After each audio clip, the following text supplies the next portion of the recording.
Another day, another basketball stories na naman ang pagkukwentuhan natin. At ngayon nga ay pag-uusapan natin ang balitang reklamo ni Jaylen Brown sa mga referee at ang balitang pagtanggal ng Golden State Warriors kay Coach Steve Kerr.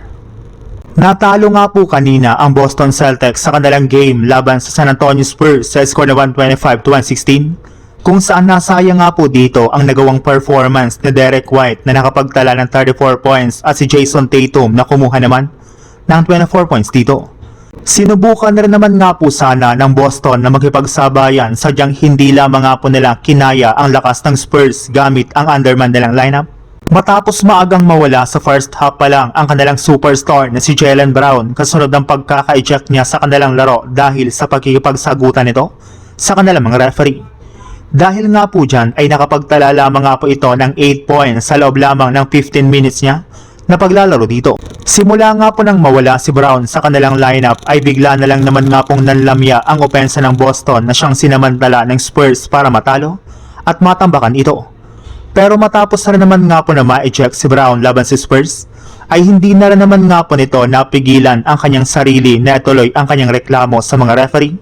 Matapos nga po siyang mag-post sa kanyang social media account bilang patama sa mga nag-officiate ng kanilang laban.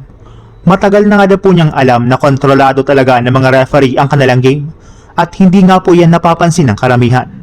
Sa ibang balita naman, nagkaroon na nga po sana ang Golden State Warriors ng napakalaking pagkakataon para makuha ang panalo laban sa Chicago Bulls matapos silang magkaroon ng 8 points na kaalamangan sa huling mga minuto ng fourth quarter, since kailangan na lang naman nga po nila ditong mag-ingat at protektahan ang kanilang kaalamangan.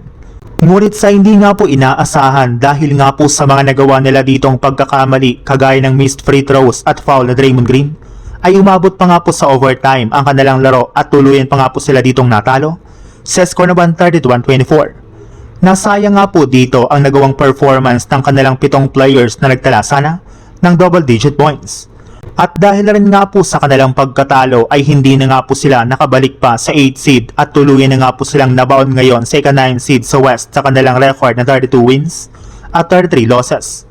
At kasabay nga po ng sunod-sunod na pagkatalo ng Warriors, isa nga po sa mga sinisisi ngayon dito ay ang kanilang head coach na si Steve Kerr sa kawalan nito ng kakayahan na gumawa ng adjustment para sana makabawi at paganahin ang kanilang lineup sa kabila ng sunod-sunod na pagtatamo ng kanilang mga players.